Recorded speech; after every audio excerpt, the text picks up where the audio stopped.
تھا، لوٹ آیا تیری طرف۔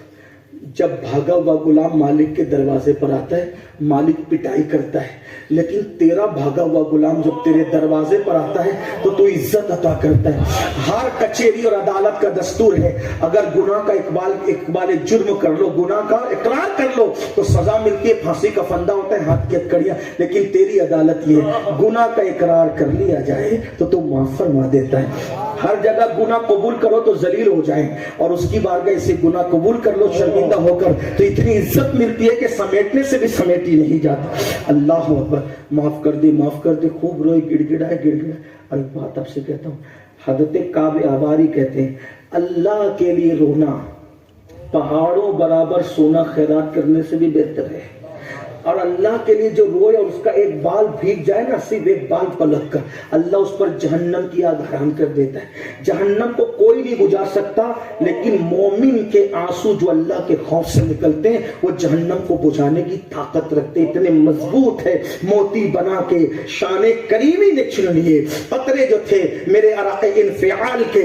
اللہ اکبر، خوب روئے روئے روئے۔ پھر اس کے بعد فجر ہو گئی، اشراق پڑھ لی، چاشت پڑھ لی، سورج بلند ہوا، بوجھ تھا دل پہ، آنسوؤں نے دھل دیا۔ چلو اب نئی زندگی کا آغاز کریں۔ عبداللہ نے سوچا چلو نئی زندگی کا آغاز کریں۔ میں حضرت عبداللہ کے صدقے بولوں، چلو ہم سب نئی زندگی کا آغاز کریں۔ تیار ہیں؟ انشاءاللہ۔ جن کی فجر ابھی تک نہیں، جن کی عشاء ابھی تک نہیں ہوئی ہے، گھر جا کے پہلا کام کیا کریں گے؟ عشاء پڑھیں گے؟ وعدہ کرو، ہاتھ اٹھا کے وعدہ کرو، ذرا دیکھیں اللہ کو، فرشتوں کو گواہ بناؤ اللہ۔ اور پھر فجر پڑھیں گے کہ نہیں پڑھیں گے؟ گناہوں کو چھوڑیں گے کہ نہیں چھوڑیں گے؟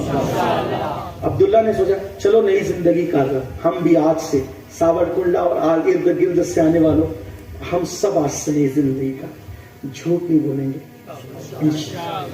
چہرے پہ وسطرہ نہیں لگے گا، گانے نہیں سنیں گے، فلم نہیں دیکھیں گے، انٹرنیٹ کا غلط استعمال نہیں کریں گے، نماز کی پابندی، ارادہ کرنا اپنا کام ہے، لاج رکھنا اس کا کام، اس کے کام پر ہے۔ عبداللہ نے کہا چلو نئی زندگی کا آغاز کرتے ہیں۔ دھوپ نکل چکی تھی، مسجد سے باہر قدم نکالا تو کیا دیکھا؟ سر پہ بادل سایہ تھے۔ اتفاق سے ایک بڑے میاں اور ساتھ ہو گئے، تو بڑے میاں نے کہا اے جوان کون ہے تو؟ کہا میرا نام عبداللہ ہے۔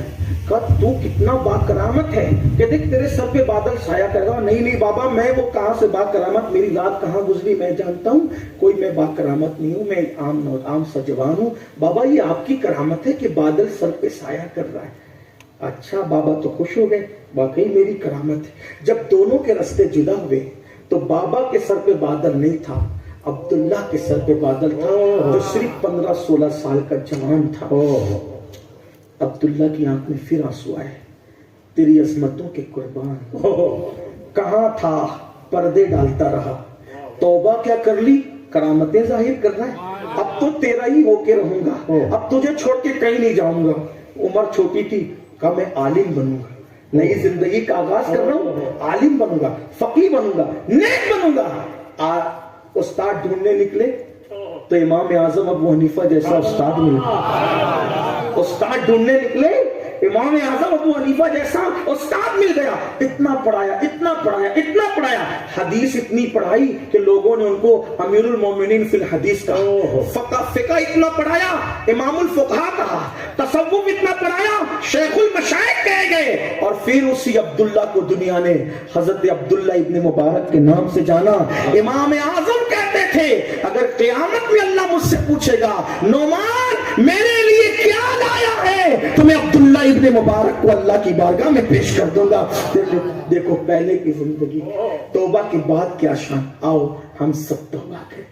استغفر اللہ ربی من کل ذنب واتوب الیہ وما علینا الا البلاغ۔ السلام علیکم۔